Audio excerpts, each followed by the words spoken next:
Good morning everybody and welcome to this video on using flashcards for A-level English literature.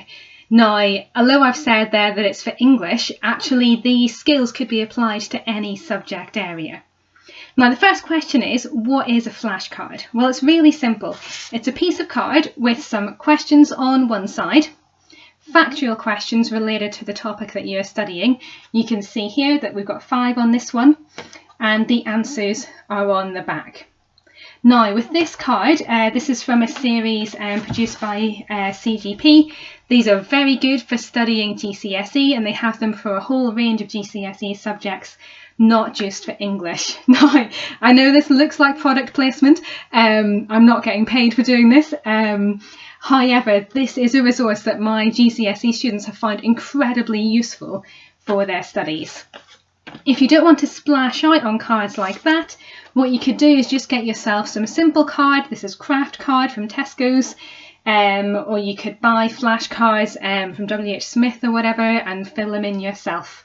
And if you want to create your own cards, I would suggest that you get your knowledge organiser. So we've got a knowledge organiser here for Othello by Shakespeare. Find your key information. So for example here, I've got a list of key terms. I'm writing my key term on one side of the card, and I'm writing my answer on the other one. Now, the good thing about producing your own cards is that that process of thinking through what you're going to write, the type of information you're going to include, how you're going to present it that's going to be helpful for you, is a really useful part of the learning process. So actually, in a lot of cases, I do recommend making your own cards rather than just buying ones that you find online. If you are studying Othello though, for A-level, I have produced 100 flashcards on Othello. Each of them have got 4 or 5 questions each, and your teacher could download this for you from the Times Educational Supplement website. So your teacher will know that website is being called TESS. They can get a free log on for it, and they can log on and download these cards for free.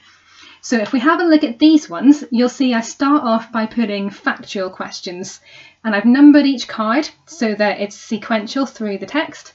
And the first question here, which characters enter the stage at the start of the play? So it's a really factual question. I'd read that, or maybe I'd get a friend or a family member to read that for me and think, right, do I know the answer for that? I think it's Rodrigo and Iago. So I'd look at the back of the card and I'd say, yeah, I've got that absolutely right. So I could do that for all of the cards in the pack, and that would be a good consolidation activity. Now, to do this really helpfully and really well, what you should be doing is using these cards on a regular basis. So it's not good enough to make the cards and then use them once or even twice, but you need to be returning to them again and again, particularly if you're approaching an exam, for example. And what I've got here on the screen is something that's called the Leitner system, which is a method of using flashcards that's designed to help to embed the information in students' long-term memory. So I would get 4 boxes. I've drawn them out on a bit of paper here, or you could get maybe lunch boxes or pencil cases or something like that that you could put your cards into.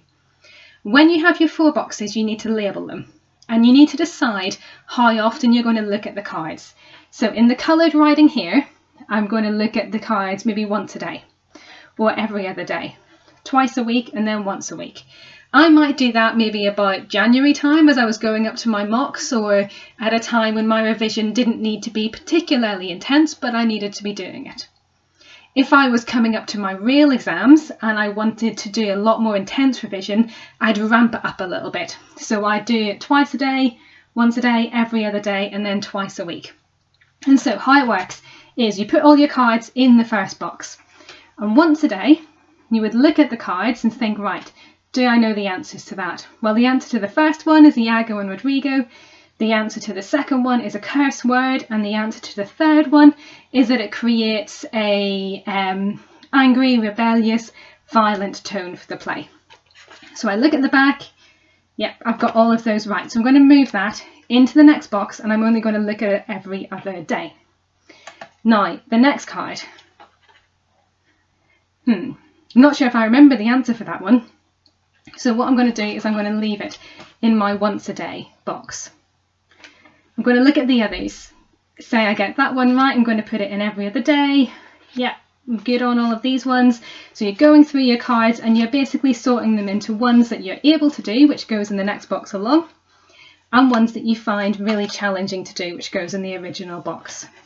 Okay, so you work through all of your cards, sort them into different piles. Now, this one I'm doing once a day. So if today's Monday, on Tuesday, I need to do this again.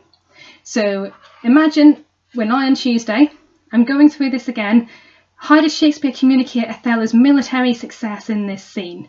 In Act 1, Scene 2? Well, Othello gives a speech about his military success, and he tells us lots of tales about how he is able to succeed in the military, lots of battles that he's won, and the other soldiers who come into the scene communicate with Othello with a real sense of his importance to them.